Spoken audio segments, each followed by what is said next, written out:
എല്ലാവർക്കും വിനീത നമസ്കാരം. ശ്രീമദ് ഭാഗവതം ഏകാദശ സ്കന്ധം അധ്യായം 11 ശ്ലോകം 9, 10, 11, 12, 13, 14, 15, 16 8 ശ്ലോകങ്ങള് ഇന്ന് നമുക്ക് നോക്കാം. ബദ്ധനും മുക്തനും തമ്മിലുള്ള ആ വ്യത്യാസം പറഞ്ഞു കൊടുക്കുകയാണ് ഭഗവാൻ ഉദ്ധവന്.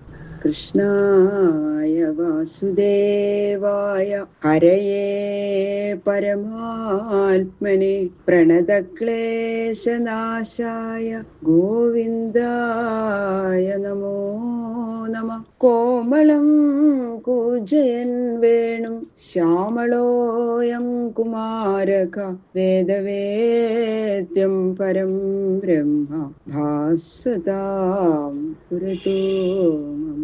ഓം നമോ ഭഗവതേ വാസുദേവായ. ഓം നമോ ഭഗവതേ വാസുദേവായ. ഓം നമോ ഭഗവതേ വാസുദേവായ. ശ്ലോകം 9. ഇന്ദ്രിയൈ ഇന്ദ്രിയാർത്ഥേഷു ഗുണൈരപി ഗുണേഷു ച ഗൃഹ്യമാണേഷ്വഹം കുര്യാം ന വിദ്വാൻ യസ്ത്വവിക്രിയ. ബദ്ധനും മുക്തനും തമ്മിലുള്ള ഭേദം വിശദമായിട്ട് പറഞ്ഞു കൊടുക്കണം. നേത്രാദികളായ ഇന്ദ്രിയങ്ങള് അവയുടെ വിഷയങ്ങളായ രൂപാദികളില് പ്രവർത്തിക്കണം. അപ്പോ പരമാർത്ഥ ജ്ഞാനം ഉണ്ടാകുന്നു. അറിവുള്ളവൻ ഈ വക പ്രവൃത്തികൾ ഞാനാണ് നടത്തണത് എന്ന് വിചാരിക്കില്ല. ഗുണകാര്യങ്ങളായ ഇന്ദ്രിയങ്ങള് ഗുണകാര്യങ്ങളായി തന്നെ ഇരിക്കുന്ന വിഷയങ്ങളോട് ചേരുകയും പിരിയുകയും ചെയ്യുന്നതല്ലാതെ തനിക്ക് അതിന്മേൽ കർത്തൃത്വാദികളൊന്നുമില്ല എന്ന് അറിയുന്നു അറിവുള്ള ആള്. അതിനാൽ ശബ്ദാദി വിഷയങ്ങളെ ആഗ്രഹിക്കാറില്ല. ആഗ്രഹം ഒന്നിലും ഇല്ലാത്തത് കൊണ്ട് യാതൊരു വികാരവും അറിവുള്ളവനില്ല. തത്വവിത്തു മഹാബാഹോ ഗുണകർമ്മ വിഭാഗയോ ഗുണാഗുണേഷു വർത്തന്ത ഇതി മത്വ ന സജ്ജതി എന്ന് ഗീതാശ്ലോകത്തിലും ഭഗവാൻ പറഞ്ഞിട്ടുണ്ട്. അതിനാൽ അഹങ്കാരവും അഭിമാനവും വികാരവും ഇല്ലാതിരിക്കുന്നതാണ് മുക്തന്റെ ലക്ഷണം. ദൈവാധീനേ ശരീരസ്മിൻ ഗുണഭാവേന കർമ്മണ വർത്തമാനോ ബുധസ്തത്ര കർത്താസ്മീതി നിബധ്യതേ. അറിവില്ലാത്തവന്റെ ബന്ധലക്ഷണം വിവരിക്കണം. പൂർവ്വജന്മത്തിൽ ചെയ്ത കർമ്മങ്ങളുടെ ഫലമായിട്ട് സിദ്ധിച്ചിരിക്കുന്ന ഈ ശരീരത്തിലിരിക്കുന്ന അറിവില്ലാത്ത ജീവൻ ഗുണനിമിത്തം ഇന്ദ്രിയാദികൾ നടത്തുന്ന വ്യാപാരങ്ങളുടെ കർത്താവ് താനാകുന്നു എന്ന് ദൃഢമായി ഉറയ്ക്കുന്നതിനാൽ സുഖദുഃഖാദി ഭേദാവസ്ഥകളിൽ വികാരമുള്ളവനാകുന്നു. കർത്തൃത്വ ഭോക്തൃത്വ ബുദ്ധി അജ്ഞാന ലക്ഷണാണ്. ഇത് തന്നെയാണ് ബന്ധനം. ഈ അവസ്ഥയിലിരിക്കുന്ന പുരുഷൻ ബദ്ധൻ. പ്രകൃതേ ക്രിയമാണാനി ഗുണൈ കർമാണി സർവശ അഹങ്കാര വിമൂഢാത്മാ കർത്താഹമിതി മന്യതേ എന്ന് ഗീതാശ്ലോകത്തില് ഭഗവാൻ മുകളിൽ പറഞ്ഞ കാര്യം തന്നെയാണ് വിവരിച്ചിരിക്കുന്നത്. പ്രകൃതി കാര്യങ്ങളായ ഇന്ദ്രിയങ്ങളുടെ വൃത്തികളെ തന്നിൽ ആരോപിക്കയാൽ കർത്തൃത്വഭാവ നിമിത്തം ദുഃഖം അനുഭവിക്കുന്നു എന്നാണ് ആ ഗീതാ മന്ത്രത്തിന്റെ അർത്ഥം.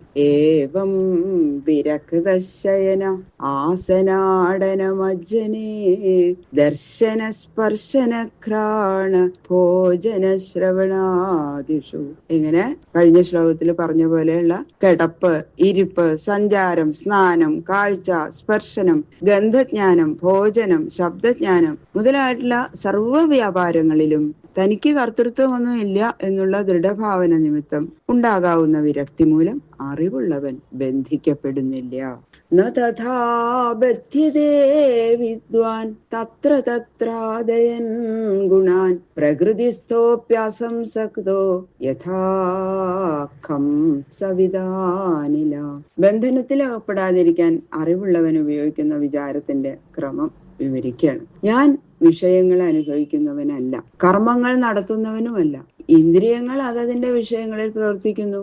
എന്റെ സന്നിധാന വിശേഷം അവർക്ക് അതിന് ശക്തി നൽകിയിരിക്കുന്നു. അതിന് ഞാൻ കണ്ടുകൊണ്ടിരിക്കുന്നു. രണ്ടുപേര് നടത്തുന്ന വ്യാപാരങ്ങൾ കണ്ടുകൊണ്ടിരിക്കുന്ന ഉദാസീനനായ സാക്ഷിക്ക് കർമ്മഫലങ്ങളുടെ അനുഭവമില്ലല്ലോ. അതുപോലെ അറിവുള്ളവൻ സാക്ഷിയായിരിക്കുന്നതേ ഉള്ളൂ.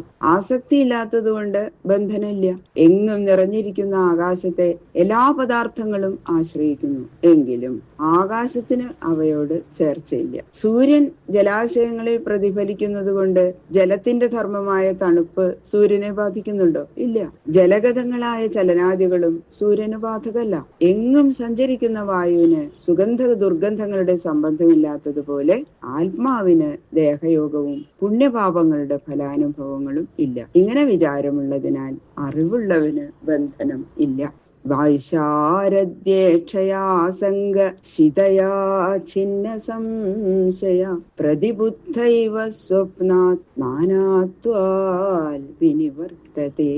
വൈരാഗ്യം വർദ്ധിച്ചു വരുന്തോറും ഈ സൂക്ഷ്മ ദർശനത്തിന് ശക്തി കൂടി കൂടി വരുന്നു. അപ്പോ സംശയ വിപരീതാദി ദോഷങ്ങൾ മുഴുവനും നശിക്കുന്നു. ഈ അവസ്ഥയിലിരിക്കുന്ന അറിവുള്ളവൻ, ഉറക്കത്തിൽ നിന്നുണർന്നവൻ സ്വപ്നപദാർത്ഥങ്ങളിൽ നിന്ന് വിട്ടിരിക്കുന്നത് പോലെ നാനാഭാവത്തിൽ നിന്നും വിട്ടിരിക്കുന്നു. ആത്മാവിനെ മാത്രമല്ലാതെ മറ്റൊന്നിനെയും കാണാത്തവനായിരിക്കുന്നു. യസ്യ സ്യുർവീതസങ്കൽപ്പാ പ്രാണേന്ദ്രിയമനോധിയാം വൃത്തയ സവിനിർമുക്തോ ദേഹസ്ഥോഭിഃ തൽഗുണൈ. പ്രാണൻ, ഇന്ദ്രിയങ്ങള്, മനസ്സ്, ബുദ്ധി ഇവയുടെ വ്യാപാരങ്ങളെ കുറിച്ച് സങ്കല്പം ആർക്കാണോ ഇല്ലാത്തത് അവൻ ഇന്ദ്രിയാദികളുടെ വ്യാപാരത്തിൽ ഉൾപ്പെടാതിരിക്കുന്നവനാകയാൽ ദേഹസ്ഥൻ എന്നിരിക്കലും ബന്ധനത്തെ അനുഭവിക്കുന്നില്ല. പ്രാരബ്ധ അനുഭവം അവന് ഒരു ലീല മാത്രം. യസ്യാത്മാ ഹിംസ്യതേ ഹിംസ്രൈ യേന കിഞ്ചിൽ